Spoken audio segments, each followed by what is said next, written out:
आता बघा, at the feet of master, त्याचं मराठीत भाषांतर आहे साधन चतुष्टय.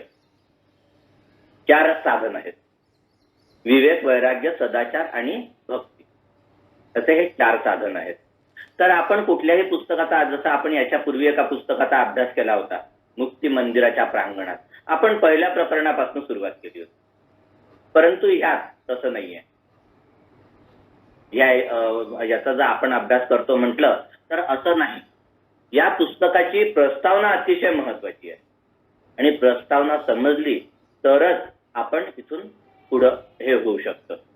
तर मग प्रस्तावना महत्वाची आहे. तर आपण सर्वप्रथम प्रस्तावना बघू. या पुस्तकात प्रस्तावना 2 जणांची आहे. लेखकाची प्रस्तावना असते आपल्याला माहित आहे, इतरांचे अभिप्राय असतात, परंतु इथं ॲनी बेझंट यांची देखील प्रस्तावना आहे, अभिप्राय नसतो. तर मग आता आपण पहिल्यांदा ॲनी बेझंट यांची प्रस्तावना बघू. यांनी लिहिलेल्या प्रस्तावनेत त्या म्हणतात की मी वयोवृद्ध म्हणून ही प्रस्तावना लिहिते आहे, अन्यथा त्याची आवश्यकता नव्हती. म्हणजे लेखकाने लिहिलेल्या प्रस्तावना ही परिपूर्ण आहे, फक्त वयोवृद्ध आहेत. आपणा सर्वांना माहिती आहे या पुस्तकाचे जे ऑथर आहेत, लेखक, ते आहेत जे कृष्णमूर्ती आणि ॲनी बेझंट त्यांच्या आध्यात्मिक माता होत्या. तर त्याच्यामुळे आईनं दिलेला हा आशीर्वाद असा आपण समजू. आणि आता सद्गुरूंच्या माध्यमातून जे कृष्णमूर्तींना हे ज्ञान साधन चतुष्टय दिलं गेलं. जसं श्रीकृष्णाने अर्जुनाला भगवद्गीता सांगितली आणि अर्जुनाच्या माध्यमातून संपूर्ण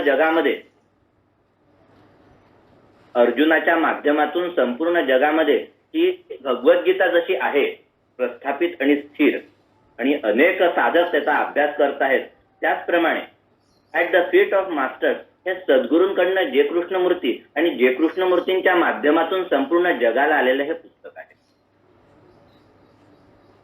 हा ग्रंथ दिसायला छोटासा आहे. हे बघा, इतकासं पुस्तक आहे, हे छोटंसं, हे एवढंसं पुस्तक आहे, पण महान मोठा ग्रंथ आहे. याच्यावरच्या ज्या कॉमेंट्रीज जर आपण बघितल्या तर केवढे मोठमोठाले व्हॉल्युम्स आहेत. तर अशा प्रकारे हे जे पुस्तक आता आपण अभ्यासाला जातो आहे, तर त्या काय म्हणतात की ह्याची जी मला प्रस्तावना लिहायला सांगण्यात आलेली आहे, तर फक्त मी वयोवृद्ध आहे म्हणजे जे कृष्णमूर्तींपेक्षा मी वयानं जास्त आहे, दैहिक वयानं जास्त असल्यामुळे मला ही प्रस्तावना लिहिण्याची आज्ञा दिल्या गेलेली आहे सद्गुरूंकडनं.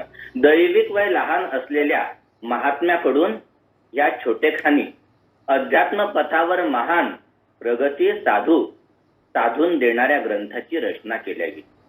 शब्द पहा की दैहिक वयानं लहान असलेल्या, म्हणजे आत्मिक वय वेगळं आणि दैहिक वय वेगळं, आत्म्याचं वय वेगळं आणि देहाचं, या जन्मात देहाचं वय वेगळं, परंतु आत्मा हा आदल्या जन्मात सुद्धा. आता आत्म्याचं वय कसं करायचं, तर तो जितकी प्रगती साधत जातो, इहलोक आणि परलोकामध्ये जो तादात्म्य साधण्यासाठी जो प्रयत्नशील असतो, ते त्याचं वय असते. या ग्रंथात ज्या शिकवणी दिल्या आहेत त्या ह्या युवा बंधूस की ज्यांचे दैहिक वय 12 किंवा 13 असेल, त्यांना हे सद्गुरूंकडून दिल्या गेलेली शिकवण आहे. आणि ह्या शिकवणीद्वारे महायोग दीक्षेस त्यांना पात्र केल्या गेले. तर म्हणजे हे साधन चतुष्टय याच्यात जे काही सांगितलेलं आहे, जे ज्ञान आहे, ते ज्ञान जर समजा आपण जीवनामध्ये वळवलं, समजून घेतलं आणि तदनुरूप वागायला लागलो, अतिशय कठीण आहे आपल्याला. म्हणजे महायोग दीक्षा मिळण्याकरता माझ्यासारख्याला तरी हे असं सगळं वागायला अजून 2-4-5 जन्म सहज लागतात. आणि माझ्यासारखीच बहुतांश लोकांची जे उपस्थित आहे त्यांची परिस्थिती आहे. तर दीक्षेकरता तयारी करून घेण्यात आलेली आहे. आपणाकरता शब्दबद्ध केल्या गेलेलं हे पुस्तक आहे.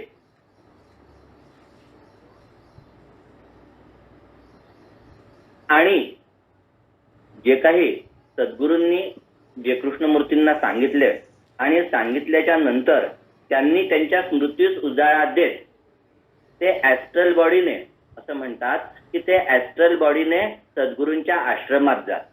तिथं हे संपूर्ण ज्ञान ग्रहण करत, ज्ञान ग्रहण करून आल्याच्या नंतर त्यांची ऍस्ट्रल बॉडी पुन्हा फिजिकल बॉडीमध्ये प्रवेश करत होती आणि फिजिकल बॉडीमध्ये प्रवेश केल्याच्या नंतर ते हे सगळं काही ब्राह्म मुहूर्तावर होत असते. अशा सगळ्या गोष्टी ते उठायचे आणि उठल्याच्या नंतर आपल्या स्मृतीत उजाळा द्यायचे आणि सगळं काही आपल्यासाठी लिहून काढायचे. आपल्यासाठी म्हणजे त्यांच्यासाठी नव्हे, ते तुमच्या माझ्यासारख्यांसाठी लिहून काढायचे. तशी त्यांना आज्ञा असावी कदाचित सद्गुरूंची. आणि त्या दैहिक वयामध्ये त्यांना अतिशय परिश्रम व्हायचे, कारण इंग्लिश खूप फ्लुएंट नव्हते ते. सर्वात महत्वाचे की सद्गुरु मुखातून प्रगटलेला उपदेश आपणासारख्या सामान्यांकरिता उपलब्ध केला गेला आहे. सर्वात महत्वाचे म्हणजे सद्गुरूंची शिकवण आपणाकरिता त्यांच्या शिष्यांच्या माध्यमातून, चेल्याच्या माध्यमातून उद्घृत केली आहे. मी आत्ताच तुम्हाला सांगितलं की भगवान श्रीकृष्णांनी अर्जुनाच्या माध्यमातून जसे आपणाकरता भगवद्गीता तसेच महायोग दीक्षा प्राप्त करायची असेल, आपल्या आयुष्यात आपल्याला आध्यात्मिक कुठलीही दीक्षा प्राप्त करायची असेल तर हे साधन चतुष्टयाचा अभ्यास अतिशय महत्वाचा आहे. आता ग्रंथ निर्मितीच्या वेळी काही 2-4 वाक्य सुटली होती. हे संपूर्ण लिहून झाल्याच्या नंतर, हे संपूर्ण ग्रंथ लिहून झाल्याच्या नंतर तो पुन्हा सद्गुरूंना वाचनाकरता दिला, एडिटिंग ज्याला आपण म्हणू. आणि त्यांनी जे काही 2 वाक्य सुटले होते त्यात यांनी त्या 2 जागी जोडले आणि काही 2 ठिकाणी शब्द पण सुटले होते, ते त्या शब्दांची पण योजना केली. आता असा कुठलाही मनामध्ये विचार आणू नका की कुठले 2 वाक्य सुटले होते या पुस्तकातले आणि कोणते शब्द सुटले होते. त्याविषयी आपल्याला काहीही करायचं नाही. आपल्याला या पुस्तकाचा अभ्यास करायचा आहे. फक्त एकच हे सांगण्याचं ॲनी बेझंटचा उद्देश हाच की हे सद्गुरूंचे शब्द आहे, त्याचा जसाचा तसा स्वीकार झाला पाहिजे. मी मागच्या याच्यामध्ये आत्मबोध हे जेव्हा व्याख्यान दिलं त्याच्यात मी एक भेरी दृष्टांत भागवतातली एक कथा सांगितली होती. आज मी ती रिपीट करणार नाही, परंतु त्या भेरीमध्ये नगाऱ्यामध्ये भेसळ केल्यावर त्या नगाऱ्याचं महात्म्य निघून गेलं. त्याचप्रमाणे जर समजा या शब्दांमध्ये आपण आपल्या कन्व्हिनियंट प्रमाणे जर समजा काही चेंज केला तर ते ज्ञान भ्रष्ट होईल आणि आपल्या कुठल्याही उपयोगाचं राहणार नाही, हे लक्षात ठेवा. म्हणून ॲनी बेझंटने हे सांगितलेलं आहे की जे काही सद्गुरूंनी जे कृष्णमूर्तींना सांगितलं होतं ते सुटलं, ते तिथे ऍड केल्या गेलेलं आहे. आणि हा प्रगतीपथ या माध्यमातून आपल्याकरता मोकळा केलेला आहे. या ग्रंथातील उपदेश युक्त शब्द तेव्हाच फलद्रूप होतील जेव्हा अभ्यासक हा उपदेश जीवनात जगेल. त्याला शब्द जगावे लागतील. शब्द ऐकायचे नाही आहेत, शब्द जगायचे आहेत. बघा, आपण अनेकदा पुस्तकाचा अभ्यास करतो, अनेक पुस्तकं वाचतो किंवा एकच पुस्तक. आता हे उदाहरण घ्यायचं झालं तर हे साधन चतुष्टय at the feet of masters जवळपास 50 वेळा माझं वाचून झालेलं असेल. आणि मी खूप खूप आभार मानतो मंजुषाचे की तिच्यामुळे पुन्हा एकदा मी याचा अभ्यास करतो आहे. तर आता अनेकदा आपण अभ्यास केल्याच्या नंतर काय होते तर दरवेळी आपल्याला काहीतरी नवीन समजते आणि दरवेळी नवीन समजल्याच्या नंतर आपण काहीतरी नवीन त्याच्यातून ज्ञान ग्रहण करतो. आता लेखकाचे म्हणजे जे कृष्णमूर्तींचे मनोगत पाहू. हे शब्द माझे नसून माझ्या सद्गुरूंचे आहेत. ज्यांनी मला शिकवले त्यांच्याशिवाय माझे अस्तित्वच नाही आणि त्यांच्या मदतीने अध्यात्म मार्गावर मी माझे पाय स्थिर करू शकलो. पहा, हे सगळे शब्द जे आम्ही जसं तसं वाचलं. याचं कारण काय की आपण खूपदा जे कृष्णमूर्तींनी एका स्टेजला, ते स्वतः एका स्टेजला आल्यावर म्हणाले की there is no need of guru, आणि त्याचा आपण गैरसमज करून घेतलेला आहे. त्यांनी म्हटलेलं आहे there is no need of guru म्हणजे टीचर, मास्टर्सची आवश्यकता आहे म्हणतात, सद्गुरूंची आवश्यकता आहे, गुरुची आवश्यकता नाही. अध्यात्म मार्गावर सद्गुरूंची आवश्यकता आहे. कारण काय, गुरु आणि सद्गुरू मधला फरक समजून घ्या. आता आध्यात्मिक मार्गावर जाणारा गुरु भगवे किंवा पांढरे वस्त्र नेसतो, दाढी वाढवतो आणि तसा एक पूर्ण अटायर, ज्याला फिजिकल प्लेनवर, फिजिकल बॉडीवर तसा पूर्ण अटायर तयार करतो. आणि तो पूर्ण तसा अटायर तयार केल्याच्या नंतर तो फिजिकल प्लेनवर टीचर गुरु होत, परंतु सद्गुरू हे देह मुक्त असतात, देह धारण केलेले नसतात.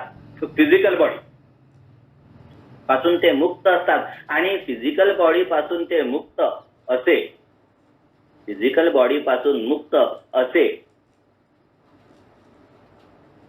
सद्गुरू त्यांच्या माध्यमातून हे ज्ञान ग्रहण करायचं आहे. तुम्ही सर्व या मार्गावर चालू इच्छिता तेव्हा जसे माझ्या गुरूंचे सद्गुरूंचे हे शब्द मला उपयुक्त ठरले, तसेच तुमची पण उत्क्रांती होण्यास मदतगार ठरतील यात दुमत नाही. पण तुम्ही त्यांचा जीवनात श्वासोश्वासाप्रमाणे स्वीकार केला पाहिजे. आपल्याला जगण्याकरता श्वासोश्वास अतिशय महत्वाचा आहे. माहिती आहे, सध्या श्वासासाठी अतिशय भरपूर लोक झटतायत दवाखान्यांमध्ये. तर जसा तो श्वासोश्वास महत्वाचा आहे जीवनामध्ये, प्रत्येक क्षणी आपल्याला माहित सुद्धा नाही आपण किती वेळा श्वास घेतो एका मिनिटामध्ये, तर तितकेच या ग्रंथातले शब्द महत्वाचे आहेत हे आपणास लक्षात असलं पाहिजे, असं जे कृष्णमूर्ती म्हणतात. एवढे म्हणणे योग्य नाही की वा वा किती छान हे शब्द आहेत, किती सुंदर हे पुस्तक आहे, काय उत्कृष्ट विषयाची मांडणी आहे. आणि त्याच्या पलीकडे जाऊन मी म्हणतो की किती छान मिलींनी आम्हाला समजावून सांगितलेलं आहे. हे मुळीच महत्वाचं नाही.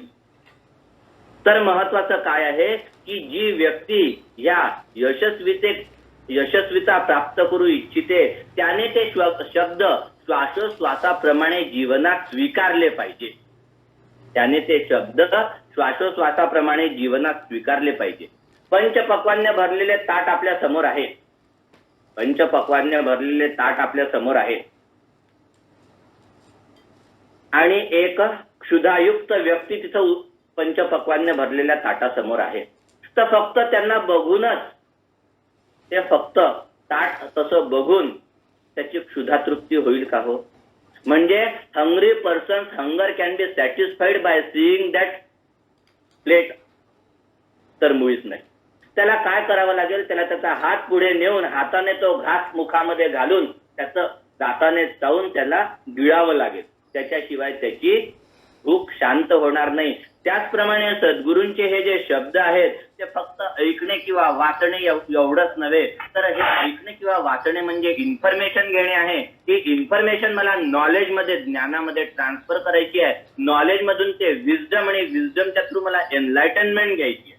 एवढा मोठा प्रवास मला करायचा आहे. आणि हा प्रवास कसा होणार आहे? तर हे शब्द मला प्रॅक्टिकली माझ्या जीवनामध्ये जगायचे आहे. यातील प्रत्येक शब्द कानात प्राण आणून ऐकला पाहिजे. प्रत्येक हिंट, इशारा स्वीकारला पाहिजे. एक जरी शब्द सुटला, ऐकताना अनावधान झाले तर कायमचा तो अर्थ आपल्यापासून दूर जाईल. आपण असं म्हणू पुन्हा वाचता येते, पण या क्षणी मला जे समजणार होतं ते समजणार नाही, मला पुढच्या क्षणी वेगळं काहीतरी समजेल.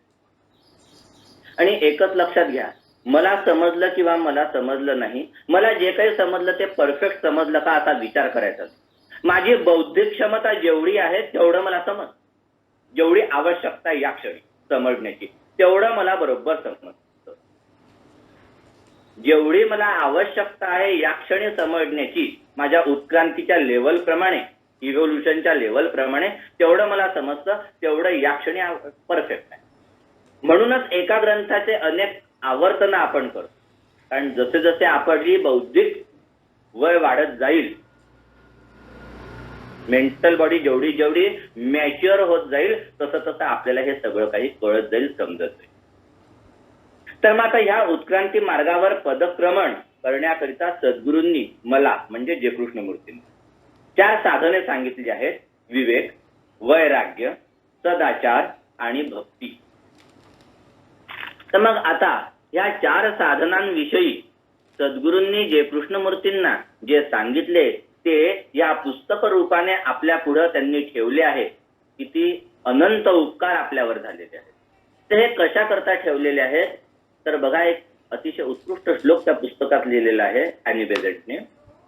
ओम असतो मा सद्गमय, तमसो मा ज्योतिर्गमय, मृत्योर्मा अमृतम गमय. असतापासून सताकडे मला ने. असतापासून, असत म्हणजे जे इथे असत्य आहे, शाश्वत अशाश्वतापासून शाश्वताकडे, अंधकारापासून अज्ञानरूपी अंधकारापासून मला प्रकाशरूपी ज्ञानाकडे. अंधकार रूपी अज्ञान म्हणजे इन्फॉर्मेशन शब्द की ज्याचे आपण अतिशय वेगवेगळे विपर्यास करतो, आणि ज्ञानरूपी प्रकाश म्हणजे नॉलेज अँड विजडम, आणि मृत्यूतून अमरत्याकडे ने. याचा अर्थ काय की मला अमर करून टाक या देहाने असा मुळीच नव्हे, तर मला अमर तत्व जे आहे परमात्म्यात विलीन होण्याचं, आत्म्याचा जो आत्मा अमर आहे याची मला जाणीव होऊ दे, आणि तदनुरूप मला माझे कर्म करू दे. त्याकरिता एक साधन चतुष्टय आहे. आता आपण पुस्तकाचा पहिला प्रकरण सुरू करू. पहिले आहे साधन विवेक. आणि विवेक म्हटले की खरे खोटे, योग्य अयोग्य, या सगळ्या गोष्टी, सत्य असत्य, शाश्वत अशाश्वत, आपल्याला हे सगळं माहिती आहे. परंतु हे सगळं कसं जाणवून घ्यायचं, रिअलायझेशन याचं कसं झालं पाहिजे. आणि हे रिअलायझेशन कसं झालं पाहिजे, ही जी पिपासा आहे, ही जी थर्स्ट आहे, ती थर्स्ट म्हणजे उत्क्रांतीच्या मार्गावर, उत्क्रांतीच्या मार्गाच्या दिशेनं टाकलेलं आपलं पहिलं पाऊल आहे. इतकेच नव्हे तर मानवास अधिकाधिक विवेकपूर्ण वागण्याच्या सवयीने फक्त तो सत्मार्गावरच अग्रक्रमण करीत नाही, तर जीवनातील प्रत्येक दिवशी प्रत्येक क्षणी त्याला जीवनाच्या शेवटापर्यंत प्रगती पथावर तो नेत जातो. या मार्गाने गेल्यास इच्छित स्थानी आपण पोहोचू असा पक्का विश्वास क्षणोक्षणी विवेक आपल्याला देतो. साधकाच्या मनात असे पक्के बांधते की मी माझ्या इष्ट स्थानी पोहोचेनच पोहोचेन. ज्यांना ज्ञान नाही, इन्फॉर्मेशन आहे, ज्यांना ज्ञान नाही, ते काय करतात, संपत्ती अधिकार मिळवण्याकरता झटत असतात आयुष्य. खूप मोठी इस्टेट गोळा करतात, खूप अधिकार गोळा करतात फिजिकल प्लेनवर. वेगवेगळ्या बॉडींमध्ये जायचं, अध्यक्ष व्हायचं, सेक्रेटरी व्हायचं, त्याच्याकरता राजकारण करायचं, असं सगळं काही तो करीत असतो. आणि ते मिळवतात.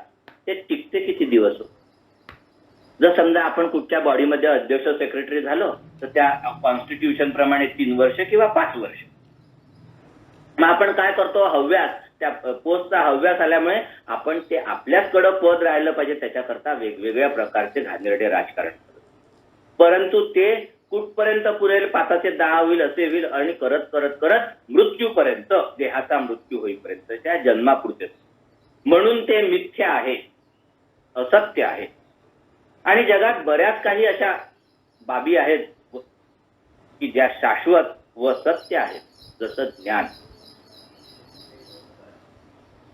या सृष्टीत मला कळलं की मला माझा स्वधर्म, मला काय कर्तव्य करायचे आहे याचं ज्ञान, हे जेव्हा साधकाच्या नजरेपुढे येते आणि त्याला त्याची जाणीव होते, तेव्हा सर्व गोष्टी त्याला मातीमोल, ह्या ज्या आतापर्यंत मी सांगितल्या त्या सर्व गोष्टी मातीमोल वाटू लागतात साधकास. आणि त्या मिळविण्याकरता त्या साधकास त्या मातीमोल वाटू लागतात, आणि त्या मिळविण्याची वासना त्यास कधीही वाटत नाही.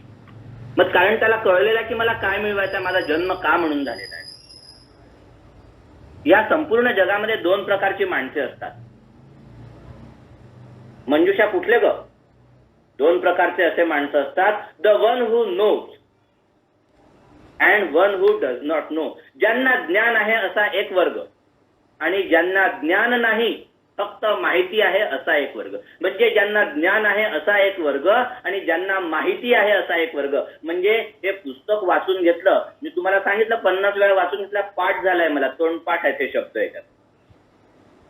मी हे असे ते असे म्हणून दाखवले म्हणजे काय, मला माहिती आहे, इन्फॉर्मेशन आहे, मला इन्फॉर्मेशन आहे, मला नॉलेज नाही. इथे 2 प्रकारचे माणसं आहे, the one who knows and one who does not know. जगात ज्ञान ही अत्यंत महत्वाची, निर्मळ आणि पवित्र अशी गोष्ट आहे. मनुष्य कुठल्या धर्माचा, जातीचा हे महत्वाचं नाही, तर त्या मानव जातीविषयी परमेश्वराची योजना काय आहे याची जाणीव त्याला होणं फार महत्वाचं आहे. हे ज्ञान. परमेश्वराची योजना काय आहे. The knowledge of God's plan for men. शब्दाचे सद्गुरूंचे. The knowledge of God's plan for men. For God has a plan. That plan is evolution. मग एकच मिनिट.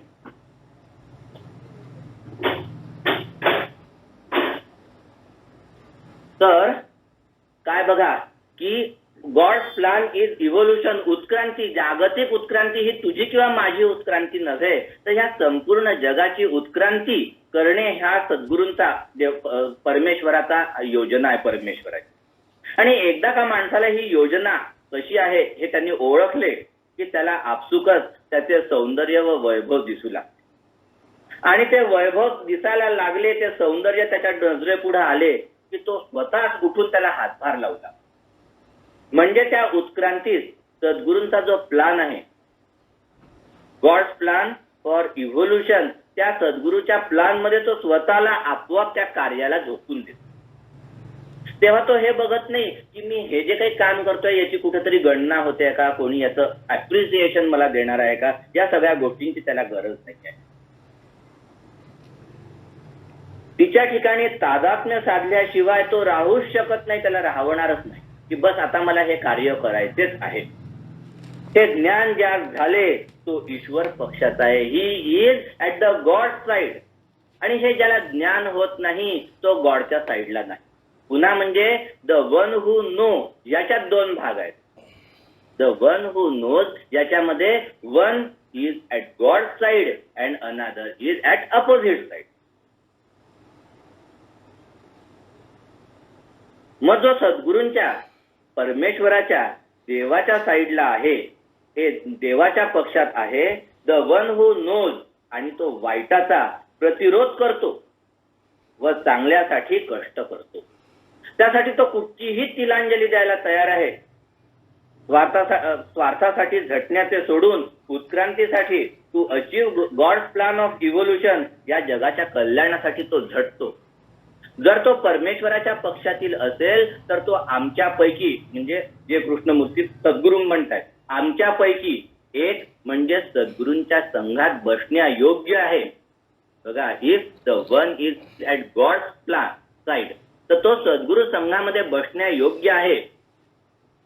मग तो जगातील कुठल्याही महान धर्माचा, आपण आता 7 महान धर्मांचा अभ्यास केलाय, नितीन दादाने आपल्याकडनं करवून घेतला, त्या महान धर्माचे, कुठल्याही महान धर्माचा, कुठच्याही देशाचा नागरिक असो, त्यांना माहिती असते त्यांचे येथे येण्याचे प्रयोजन काय आहे, त्यांना येथे आल्यावर, जन्म घेतल्यावर काय करायचे आहे. आणि उरलेल्या इतरांना ते माहीतच नाही, जे परमेश्वराकडे नाही, the one who does not no, त्यांना काहीच माहित नाही की काय करायचे आहे. आणि मग ते मूर्खासारखे कार्य करतात. स्वार्थयुक्त प्रक्रिया शोधून, invent the procedures for themselves which they think will be pleasant for themselves. मग मी काय करतो, मी अध्यात्म कसं करतो, माझ्या देहाला कुठलाही त्रास न होता, माझ्या देहाला, माझ्या परिस्थितीला कुठलाही त्रास न होता, मी जे काही शांतपणे बसून ऐकू शकीन, ऐकता ऐकता झोपर्यंत झोपून सुद्धा जाऊ शकीन, हे अशा पद्धतीनं मी जे काही करेन त्याला मी अध्यात्म म्हणतो. मी त्याला त्या अध्यात्माचं लेबल देतो. This is not a spirituality, this is the mode of entertainment. मी माझ्यासाठी एक करमणुकीचं साधन शोधतो. वयोवृद्ध झालेल्या व्यक्ती, असं लोक म्हणतात की आपल्याला केव्हा हे करायचं आहे, अध्यात्म कधी साधायचं, तर रिटायर्ड झाल्यावर, देह रिटायर्ड झाल्यावर. आणि मग त्याच्यावर म्हणतात की देह रिटायर्ड झाला, मन कुठे झालं हो वगैरे. परंतु हे चुकीचं आहे. अध्यात्माची सुरुवात देह लहान, म्हणजे जे कृष्णमूर्तींचं जसं वय होतं की नाही, त्या वयातच अध्यात्माची सुरुवात झाली पाहिजे जीवनात. आता जे कोणी ज्येष्ठ इथं आहेत त्यांनी आत्ताचपासून सद्गुरूला प्रार्थना करा की पुढल्या जन्मी इतक्याच लहान वयापासून मला अध्यात्माची गोडी, आणखी अध्यात्म साधण्याची इच्छा निर्माण होऊ दे, या जन्मात झालं नसेल तर. आपण सर्व एक आहोत आणि म्हणून कुणालाही काय खरे खरे सुख मिळवायचे झाल्यास ते त्या एका परमेश्वराच्या योजनेप्रमाणेच वागल्याने मिळणार हे त्यांना समजतं. मी जर समजा मास्टर्स प्लॅन ऑफ इव्होल्युशन या त्या इव्होल्युशनच्या प्लॅन मध्ये स्वतः सहभागी होऊ लागलो आणि त्या प्लॅनचा एक भाग स्वतःला करू लागलो तरच मला सुख प्राप्ती आहे या जीवनात. मी काय करतो, वस्तूंच्या साधन इन्स्ट्रुमेंटच्या माध्यमातून सुख प्राप्तीची इच्छा करतो आणि सुख मिळवण्याचा प्रयत्न करतो आणि तिथंच मी फसतो. कारण आय एम ऍट द, मी कुठच्या भागात आहे, the one who does not no. पण जर समजा मी परमेश्वरीय पक्षामध्ये आहे आणि वन हू नो, मला जर समजा ज्ञान आहे तर मला ज्ञान काय आहे सांगू तुम्हाला. मला ज्ञान हे आहे की मला परमेश्वरीय उत्क्रांतीच्या योजना मध्ये साधना करायची आहे. त्या योजनेत बसून साधना करायची आहे आणि माझ्या हा जो मला देह प्राप्त झालेला आहे, physical body, astral body, mental body, ही त्या योजनेत साधन म्हणून मला समर्पित करायची आहे, उपयोगी आणायची. नित्याच्या ऐवजी अनित्याच्या मागे धावता असे लोक की ज्यांना हे समजत नाही ते नित्याच्या ऐवजी अनित्याच्या, आता मी जे सांगितलं की मी साधन इन्स्ट्रुमेंटच्या माध्यमातून, मी योग साधनेच्या माध्यमातून देहाला, हे जे सध्या जे गरमीचं वातावरण आहे त्या गरमीला सहन करण्याची सवय न लावता मी घरामध्ये एसी आणून, बाहेर 45 डिग्री टेम्परेचर नागपुरात असते तेव्हा मी माझ्या खोलीमध्ये 25 किंवा 27 डिग्री टेम्परेचर करण्याचा प्रयत्न करतो. हे चुकीचं आहे. मला माझ्या गुरूंनी म्हणजे बडबडे काकांनी सांगितले होते की तू हिवाळ्यामध्ये गरम पाण्याने आंघोळ करत असशील तरी सुद्धा शेवट 2 तपेल्या थंड ॲम्बियंट टेम्परेचर म्हणजे जे काही वातावरणाचं टेम्परेचर आहे त्या टेम्परेचरचं पाणी 2 तपेल्या शरीरावर घेतल्याच पाहिजे, त्याच्याशिवाय आंघोळ पूर्ण होता कामा नये. कारण ते शुद्धोदक आहे. देवाला आपण अभिषेक करताना शुद्धोदक स्नानम समर्पयामी करतो, त्याच्यावर थंड पाणी घालतो, तसं देहावरही थंड पाणी घातलं पाहिजे. कारण आपल्याला शाश्वतासोबत एकरूप व्हायचं आहे. अशाश्वताची निवड करतो आपण, शाश्वत अशाश्वताची. आणि इमॉर्टल कडे धावण्यात आपण मॉर्टल पासून इमॉर्टल कडे धावतो, परमेश्वराच्या बाजूस येऊ शकतो असे केल्यास. नित्य अनित्याची निवड केली तर त्या प्रत्येकातही आपल्याला अनेक उपप्रकार दिसतात की नित्यामध्ये, शाश्वतामध्ये पुन्हा there is right and wrong, मुख्य आणि प्रमुख आणि गौण, उपयोगी निरुपयोगी, खरे खोटे, स्वार्थी निस्वार्थ. आता तुम्ही म्हणा की नित्यामध्ये या गोष्टी कशा असतील, तर मला कालानुरूप त्या परिस्थितीत तदनुरूप त्यावेळी मला काय जास्त महत्वाचं आहे, काय कमी महत्वाचं आहे. सद्गुरूंच्या मार्गाने जाऊ इच्छिणाऱ्यांना कायम कशाही परिस्थितीत कितीही भौतिक पातळीवर नुकसान झेलावे लागले तरी योग्य स्वीकारले पाहिजे. आता त्या योग्यामध्ये, त्या परिस्थितीमध्ये त्या क्षणी जास्त योग्य काय आहे, त्या क्षणी जास्त योग्य काय आहे ते स्वीकारलं पाहिजे. आणि कमी योग्य आहे म्हणून ते मला आज योग्य नाही आहे, कदाचित पुढच्या क्षणी माझ्यासाठी ते योग्य असू शकते, पुढच्या क्षणी ते माझ्यासाठी योग्य असू शकते. आज ते या क्षणी, या परिस्थितीत, या क्षणी माझ्यासाठी ते योग्य नाही. तर ही आपल्याला निवड करता आली पाहिजे.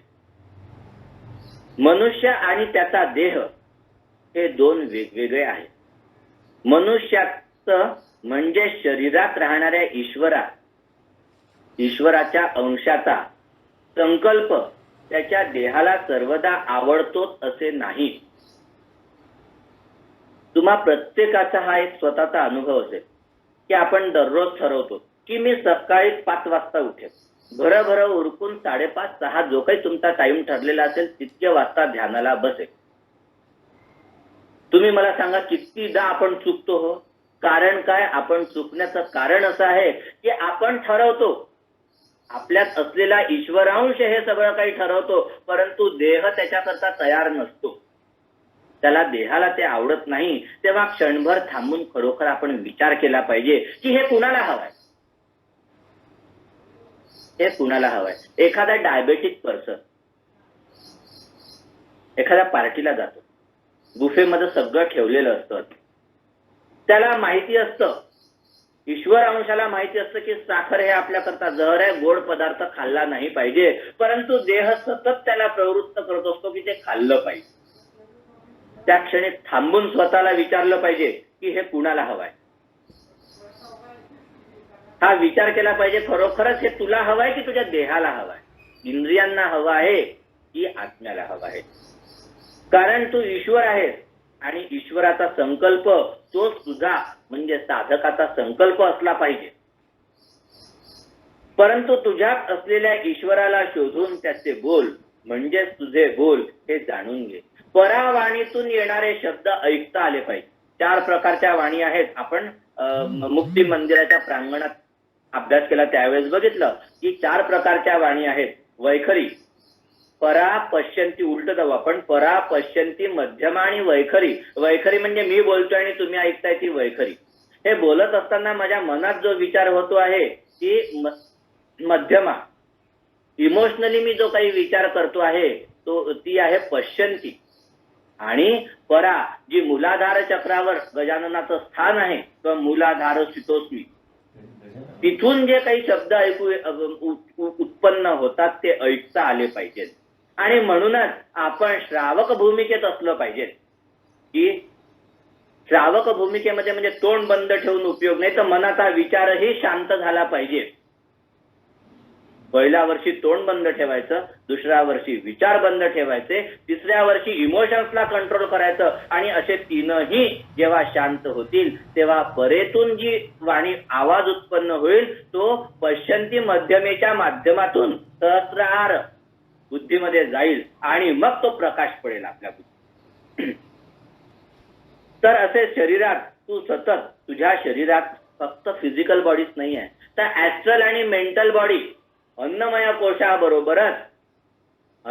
कोशाबरोबरच मनोमय आणि प्राणमय कोश सुद्धा आहेत. आणि या कोशांच्या माध्यमातून तुला सतत हे शरीर धूल पाडत राहतात. हे 3ही शरीर तुला सतत धूल पाडत राहतात की त्यांच्यात उत्पन्न झालेल्या वासना ह्या तुझ्या इच्छा आहेत.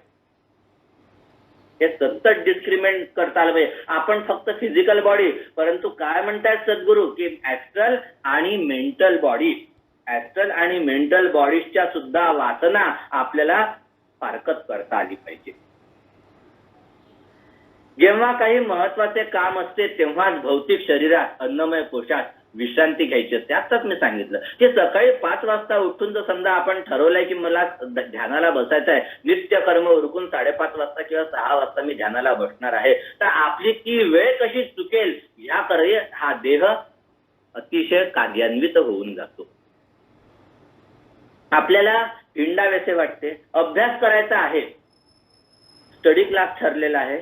स्टडी क्लास ठरला असताना आपण स्टडी क्लासच्या आधी अभ्यास केला पाहिजे, तर आपल्याला हिंडायला जावेसे वाटते. आपण हिंडायला जातो, दोष दुसऱ्यांना देतो की तिथे असा कार्यक्रम होता, हे होतं, ते होतं. माझं डिस्क्रिमिनेशन, माझा निर्धार पक्का असला पाहिजे की मला स्टडी क्लास अटेंड करायचा आहे, अभ्यास करून, तर मी माझ्या घरी बसून अभ्यास करेन. मी कुणालाही उद्देशून बोलत नाहीये, मी एक सांगतोय की आपल्याला कसं असलं पाहिजे. उगीच वाईट वाटून घेऊ नका.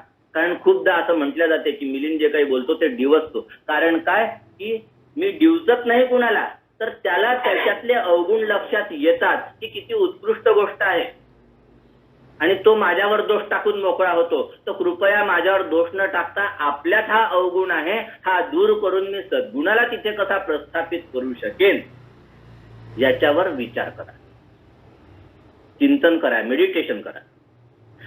तर the one who does not no, ज्याला ज्ञान नाही, तो आपल्या स्वतःला या गोष्टी करण्याचीच गरज आहे असे समजतो.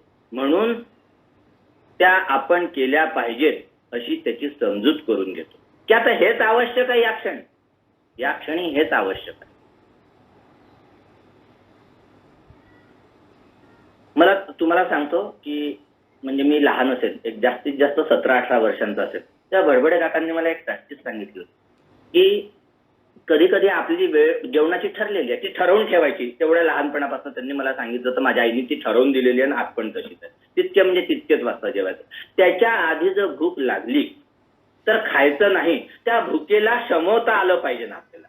जठराग्नी केव्हाही प्रज्वलित झाला तरी त्याला शमवता आलं पाहिजे आणि सहज जमते होते. अतिशय सोपं आहे, अतिशय सोपं आहे. तर त्याच्यामुळे भूक लागली म्हणून ताबडतोब मी खाल्लंच पाहिजे असं नाही.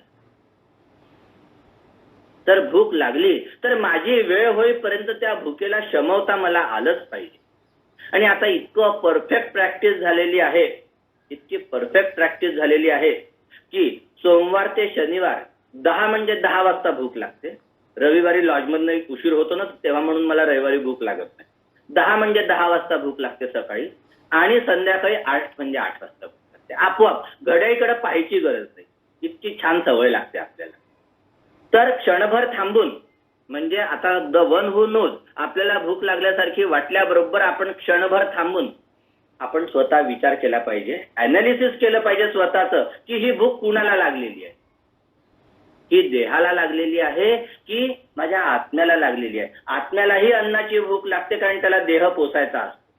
प्राप्त झालेले हे शरीर तुझे वाहन आहे. तुला देह, आज प्राप्त झालेलं शरीर आहे तुझं वाहन आहे. याच्या माध्यमातून तुला पुढे जायचं आहे. जुन्या काही सद्गुरूंनी ते शब्द वापरले, हा तुझा स्वारीचा घोडा आहे. मी म्हणतो ही आपली बाईक आहे की जिथून आपण इकडं तिकडं जातो. तर ही आपली गाडी आहे. तर मग आता या गाडीचंही पोषण करायचं आहे. उपासमारीच मारायचं नाही. आता मी म्हटलं की भूक ठरवायची आहे. 10 वाजताची माझी वेळ ठरलेली आहे. त्यावेळेस या देहाला पोषण्याकरता जेवढं आवश्यक जीवनसत्व आहे ते मी घेतले पाहिजे. परंतु एखादा पदार्थ खूप छान झाला म्हणून माझा रोजचा जेवढं मी अन्न मी जेवढं सेवन केलं पाहिजे त्याच्या व्यतिरिक्त खूप भरमसाठ खाऊन पण घेतलं नाही पाहिजे खूप छान झालेलं आहे म्हणून. आपण इथे स्टडी क्लासेसमध्ये जेव्हा असे रेसिडेन्शियल स्टडी क्लासेस असतात ना, खूप एक से एक पदार्थ असतात आणि मग असं मस्त चेपून जेवण होतं की जेवणानंतरच्या स्टडी क्लासमध्ये अर्धे लोक झोपलेले होते. आणि मग ते 3 दिवस मस्त जेवण घेतल्यावर त्या तिथून नागपूरला परत आले की सगळ्यांची तब्येती पोटं बिघडलेले असतात. कारण काय की ते जेवण असतं आणि एका जागेवर बसणं असतं. तर हा विवेक आपल्यात असला पाहिजे की हा देह जो आहे, या देहाच्या माध्यमातून मला कार्य करायचं आहे. तर हा देह अतिशय सक्षम असला पाहिजे, सुदृढ असला पाहिजे. मग तो सक्षम आणि सुदृढ असण्याकरता मला काय केलं पाहिजे, त्याला सर्व्हिसिंग केली पाहिजे. जशी मी माझ्या गाडीला सर्व्हिसिंग करतो, योग्य इंधन टाकलं पाहिजे. म्हणजे अतिशय सात्विक जेवण, शुद्ध आणि सात्विक असं जेवण असलं. राधाजींनी एकदा माझ्या आईला सांगितलं होतं की प्रतिभा, तू फूड डिपार्टमेंटची नेहमी हेड राहतेस, तर अतिशय साधं आणि सात्विक जेवण ठेव. अतिशय शुद्ध आणि सात्विक जेवण ठेव की जे जेवण सेवन केल्याच्या नंतर इथं बसलेल्या सगळ्यांना लेक्चर ऐकण्याची इच्छा असली पाहिजे. आणि मी आता आपण काय जेवायचं, शुद्ध आणि सात्विक असं कुठलं जेवण जेवायचं, तर हाच प्रश्न स्वामी विवेकानंदांनी त्यांच्या गुरूंना रामकृष्ण परमहंसांना विचारला होता. तर रामकृष्ण परमहंसांनी सांगितलं होतं, जे भोजन तुला परमेश्वराला, कालीमातेला अर्पण करावंसं वाटेल तेच तू खा. परंतु इथेही विपर्यास आहे हो. आपल्या घरी कुठलाही सण असेल तर काय स्वयंपाक असतो, अरे बापरे, किती पदार्थ असतात. तर म्हणून आता मी तुम्हाला सांगतो की आपण कुठचं भोजन स्वीकारायचं आहे. तर आपण काय करायचं आहे, जसं समर्थ रामदास स्वामी करत होते, सगळी भिक्षा गोळा करायचे, कापडामध्ये बांधायचे आणि नदीमध्ये बुडवायचे, वर काढायचे आणि त्याच्यानंतर ते खायचे. कारण तेवढंच देहाला पोषण, बाकीचे सगळे जिभेचे चोचले असतात. करू शकतो आपण सहज. आपण अड्यारला जा, भोजन शाळेमध्ये फक्त काळ्या मिऱ्यांची पूड आणि मीठ असतं, बाकी असे सगळे मसालेयुक्त जेवण कधीच नसतं, म्हणजे कन्व्हेन्शनच्या व्यतिरिक्त गेला तर. मग अशा प्रकारे आपल्याला या अत्यंत शुद्ध व पूर्णपणे निकोप असे आपले शरीर ठेवले पाहिजे. सद्गुरूंचे कार्य करायचे असेल, सद्गुरूंच्या जवळ जायचं असेल तर रोगमुक्त देह असला पाहिजे. जर आपल्याला कुठले आजार जडलेले आहेत तर आपला देह निकृष्ट आहे, तो सद्गुरू स्वीकारणार नाहीत. हो, आपणच किडकं वांग घेतो का विकत घेताना भाजीवाल्याकडनं? तर ते घेणार आहेत आपल्याला, किडलेलं शरीर असेल तर त्याच्यामुळे शरीर अतिशय निकोप निरोगी असलं पाहिजे. आणि मी तुम्हाला सांगतो, शरीर धर्माप्रमाणे आपल्याला आजार होतीलही, परंतु तात्काळ ते बरे झाले पाहिजे. जसे शिंदे काकांचं झालं बघा, आता त्यांना हार्ट अटॅक आला आणि तात्काळ 48 तासांमध्ये काका बरे झाले. कारण he is the one who knows. ते परमेश्वराच्या साईडचे आहेत. He is in the God side, म्हणून तात्काळ बरे झाले. आणि आता आपल्यासारखे बघा आजार चिघळतच चाललेले. कारण आपण शुद्ध अन्न, शुद्ध विचार हे सगळ्यांच्या फार दूर आहोत. आता ऍस्ट्रल बॉडीची वासनामय शरीर, त्यात सहस्त्र इच्छा असतात. कुणावर तरी मला रागवायचे असते, कुणाला तरी खोचक बोलायचे असते, कुणाचा तरी मत्सर करायचा असतो, कुणाच्या तरी मला पैशांचा हव्यास असतो, कुणाशी तरी मी सतत माझी तुलना करत असतो, कुणाच्या तरी ऐश्वर्याचा हेवा करत असतो. आध्यात्मिक मार्गावर आल्याच्या नंतर देखील मी गुरुचा सत्कार केला कसा आहो हे मला दाखवायचे असते. मी तो आव आणतो, मी स्टोऱ्या बनवतो वेगवेगळ्या की मला कसे साक्षात्कार झाले, मी कसा मास्टर्सचा प्लॅन मला कळला, कसं हे झालं. अशा खूप चेहरे बिरे बनवून गोष्टी मला खूप लोकांनी सांगितलेल्या. आणि मला भडभडे काकांनी, भोले काकांनी, त्या सगळ्यांनी, शिंदे काकांनी सुद्धा, त्या सगळ्यांनी मला इतकं छान ते समजावून सांगितलेलं आहे की हे असं सगळं सुरू असताना हळूच तिथून काढता पाहिजे. खूप ऐकायची गरज नाहीये त्या गोष्टी, खूप ऐकायची गरज नाही. कारण ज्याला कुणाला खरोखर साक्षात्कार होतो तो कुणाला सांगतच नाही, कारण तो सांगताच येत नाही ना शब्दांमध्ये. सद्गुरूंचा साक्षात्कार हा शब्दांमध्ये सामान्य माणसाला झाला तर सांगताच येत नाही. तेव्हा ह्या अशा अनेक वासना असतात, ज्याला ज्ञान नसते त्याला त्या होत असतात. आणि तो ते सगळा असा पूर्ण देखावा तयार करत असतो. The one who does not know, the one who is not on the God side, but त्याच्यासाठी ते ह्या सगळ्या गोष्टी आहेत. But the one who is on God side and knows means who has the knowledge, he realized that he does not need anything to spread above. हे वर जे काही सांगितलेलं आहे या प्रकारात तो कधीच गुंतत. मनोदेहाला, मेंटल बॉडीला आपण सर्वांपेक्षा सुपर आहोत. लोकांनी आपल्याला ऋषितुल्य म्हटले पाहिजे असा मी आविर्भाव करतो. आध्यात्मिक मार्गात मी गुरुदेवांचा पट्ट शिष्य आहे. मला गुरुदेवांचे दर्शन झाले आहेत. अड्यारला मी गेल्याच्या नंतर तिकडनं असा चाललो होतो, अशा खूप सारे लोक आपल्याला सांगतात. आणि ज्याला खरोखर गुरुदेव दिसतात ते कधीच सांगत, फक्त त्याच्या अभिव्यक्तीवरनं, दैहिक अभिव्यक्तीवरनं आपल्याला जाणवतं की हा काहीतरी निराळा महात्मा आहे. अतिशय तेजस्वी त्याची कांती असते. तो स्वतःच गुरुदेवांच्या कामाकरिता किंवा जगत कल्याणाकरिता. Call ended. Incoming call.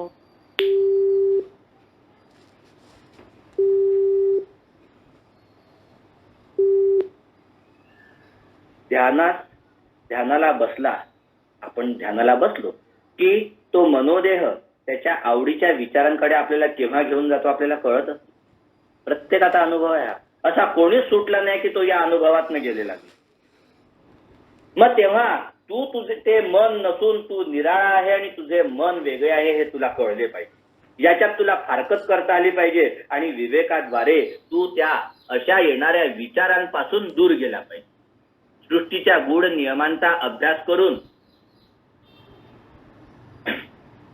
त्या विचाराने तू तुझा आयुष्यक्रम ठेव. या दिव्य मार्गात चांगल्या वाईटात तडजोड नाही. वाईट ते वाईटच आणि चांगले ते चांगलेच. चांगल्या आणि वाईटात तडजोड नाही. The one who does not no, या लोकांना काहीही वाटो, आपण आपला इस्पित मार्ग सोडायचा नाही. या लोकांना सोडावं लागणार आहे आपल्याला, त्यांना दूर करायचं. जर समजा या लोकांना the one who does not know become troubleful to us. मी काय सांगतो ते ऐका. म्हणजे द वन हू नो आणि one who does not know. जर समजा आपण वन हू नो, आज आपल्याला माहित नाही आपण या मार्गाकडे जातोय. या मार्गाकडे जात असताना one who does not know ही जी व्यक्ती आहे, one who does not know ही जी व्यक्ती आहे, ही व्यक्ती काय करते तर आपल्याला या मार्गामध्ये अडथळे निर्माण करते, त्रास देते, प्रलोभन दाखवते. या सगळ्यांपासून विवेकबुद्धीने आपण दूर असलो पाहिजे. प्रश्न जिथे विशेष महत्वाचा नाही, फार महत्वाची गोष्ट आहे. प्रश्न जिथे विशेष महत्वाचा नाही तिथे सदैव इतरांच्या इच्छांना मान द्या. सदैव विनयाने व प्रेमाने वागा. एकेकोरपणा न धरता देता येतील तितक्या सवलती त्यांना द्या. परंतु असे करत असताना शिस्तीला तडा जाणार नाही, नियम तुटणार नाहीत, हे दुय्यम होणार नाहीत, याची जाण ठेवा. विवेक जागृत ठेवून आपले नियम, आपले निर्धार पक्के असले पाहिजे. त्यांना तिलांजली देता कामा नये. आणि कधीही अभ्यासाला दुय्यम स्थान द्यायचं नाही. की मी काय लेक्चर तर जाता जाता येता येता ऐकू शकतो, मी कुठेही बसून वाचू शकतो, असं वाचन होत नाही. असं वाचन होईल, अभ्यास होत नाही. मग आता गुरुदेवांचे कार्य करत असताना काय करायचं? आपण उदारपणा आपल्यात असला पाहिजे. आणि उदारपणा आपल्यात असताना अन्नदानचं कुणीही करते हो, कुणीही धनवान अन्नदान करू शकतो. तो धनवान नसेल तर धनवानांकडून पैसे गोळा करून अन्नदान करतो. आपण बघतोय सद्यस्थितीमध्ये हे होते. परंतु जीवात्म्याचे पोषण अन्नाने होत नसून ज्ञानाने होते. तेव्हा आपण ज्ञानदान केले पाहिजे. आणि ज्ञानदान करण्याकरता आपल्यात ज्ञान असले पाहिजे. तुला ज्ञान असेल तरच तू ते इतरांना ज्ञान मिळविण्याकरिता मदत करणे तुला शक्य होईल. अन्नदान करणे फार उत्कृष्ट आहे. त्याने शरीराची भूक भागते. परंतु अन्नदान आपण ज्याला करतो तो आपल्यावर डिपेंड होतो. बरोबर. तर आपण काय करायचं आहे, तर आपण त्याला अन्न मिळवण्याची ज्ञान द्यायचं की तुला अन्न कसं मिळवायला पाहिजे. आणि मग अन्न मिळवता त्याला आलं की मग त्याला ज्ञान कसं मिळवायचं हे सांग. अन्न मिळवण्याची माहिती, त्याचंही ज्ञान द्यायचं. आणि मग सद्गुरूच्या मार्गावर जाण्याकरता ज्ञान. कारण पोट फिजिकल बॉडीचं सॅटिस्फाईड असलीच पाहिजे. आणि असे करत असताना तुझ्या अंगी म्हणजे सहभाग ज्ञान चुकलो मी थोडस. जगात सारे प्रकारचे ज्ञान उपयोगी आहे. परंतु ज्ञान प्राप्तीच्या वेळी तू हा विवेक ठेवला पाहिजेस की यावेळी मला, या क्षणी मला गुरुमार्गाकडे जाण्याकरता कुठले ज्ञान उपयुक्त. मला सर्व प्रकारचे ज्ञान आवश्यक आहे. परंतु मला जर स्टडी क्लास घ्यायचा आहे, मी एक उदाहरण सांगतोय फिजिकल प्लेनवरचं. जर मला स्टडी क्लास घ्यायचा ऍट द फीट ऑफ मास्टर्सवर, तर मी माझ्या केमिकल इंजिनिअरिंगचं पुस्तक वाचून उपयोग आहे का? यस, किंचितही उपयोग. किंवा मला ठीक आहे आध्यात्मिक हे करायचं आहे ऍट द फीट ऑफ मास्टर्सवर, जर समजा मला क्लास घ्यायचा आहे स्टडी क्लास, तर मी ऑकल्ट केमिस्ट्रीचं पुस्तक वाचून काही उपयोग आहे का? अभ्यास करून नाही. तर मला ज्या क्षणी गुरुमार्गाकडे जाण्यासाठी ज्या प्रकारचं ज्ञान आवश्यक आहे ते मी त्या क्षणी मिळवलं पाहिजे. त्याची उपयुक्तता, ज्ञानाची उपयुक्तता कुठली ते मी प्रथम ग्रहण केले पाहिजे. जितके अधिक ज्ञान तुझ्या अंगी असेल तितके तुझ्या ठाई परमेश्वराचे स्वरूप व्यक्त होईल आणि विजडम एस्टॅब्लिश होईल. एक दिवस असा येईल की तू संपूर्ण प्रकारच्या, सर्व प्रकारच्या ज्ञानाने परिपूर्ण होऊन ज्ञानमय होशील. ज्ञान प्रकाश तुझ्यात लखलखेल. मी जे आता सांगितलं की अतिशय तेजस्वी कांती दिसते अशा व्यक्तीची, म्हणजे तो ज्ञानप्रकाश लखलखत असतो. तो ज्ञानप्रकाश लखलखत असतो. जे ज्ञान तुला लोकांनी ज्ञान संपन्न म्हणावे म्हणून तुला आनंद प्राप्त व्हावा म्हणून जर समजा तू प्राप्त करत असशील तर तू महामूर्ख आहे. You are the one who does not know. You are the one who does not know. अशा प्रकाराचं आहे. सदैव संथ गतीने ज्ञानार्जन हे तू सुरूच ठेवले पाहिजे. सदैव संथ गतीने तू ज्ञानार्जन सुरूच ठेवले पाहिजे. सत्य आणि असत्य याची निवड तुला करता आली पाहिजे. विचारात, वाणीत तसेच वर्तनात सदैव सत्यता असली पाहिजे. Because you are on the God side. हे सतत लक्षात ठेव. हे पहिले गृहीत धरा की मी परमेश्वराच्या साईडने आहे. I am in the God side. आणि मग हे जे जे काही सांगितलेले आहे ते मला स्वीकारता आलं पाहिजे. वेळ संपत आलेली आहे. आपलं प्रकरण पूर्ण झालं नाही. पुढच्या वेळेस मी हे प्रकरण पुढे घेणार आहे. याची मला कल्पना होती. कारण काय की आपल्याला प्रस्तावनेमध्ये वेळ जाणार होता. आता मी तुम्हाला सांगतो आज आपण काय काय बघितलं. त्यात सगळ्यात महत्वाची गोष्ट ही बघितली की there are two kinds of people. One who know and one who does not. मग आता वन हू नो आणि one who does not know. One who does not know आपल्याला सोडून द्यायचा आहे. Because we want to be one who know. मला knowledge, ज्ञान, मला माहित, इन्फॉर्मेशन, नॉलेज, विजडम, एनलायटनमेंट या पाथवरनं जायचं आहे. म्हणून मला तिकडे जायचं आहे वन हू नो. त्याच्यानंतरची पुढची गोष्ट सांगतो की मला अजून पुढे काय करायचं आहे. आता वन हू नो मध्ये पुन्हा दोन प्रकार सांगितलेले आहेत. One who at the God side and one who at the opposite of God side.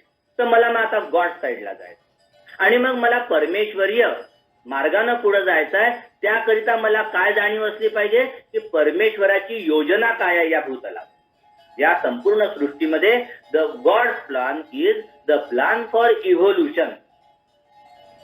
God plan is plan for evolution.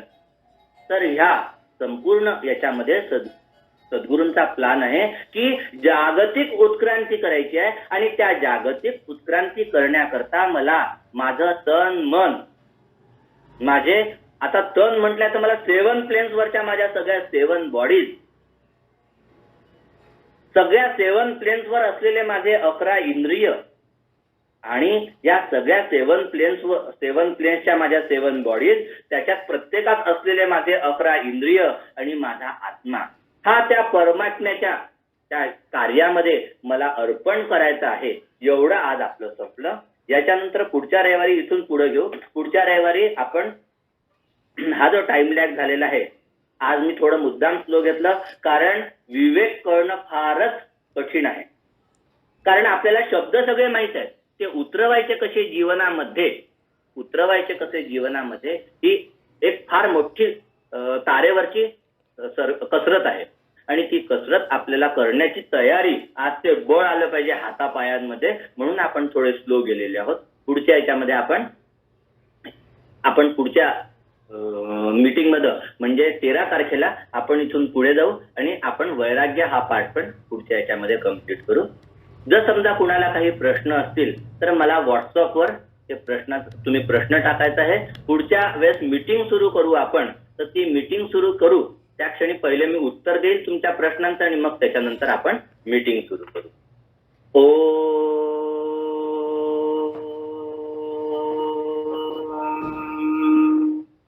सर्वे वै सुखिनः सन्तु, सर्वे सन्तु निरामयः, सर्वे भद्राणि पश्यन्तु, न कश्चित् दुःखभाग् भवेत्. ओम शांति शांति शांति. ओम तत्सत् ब्रह्मार्पणमस्तु. तर एकदम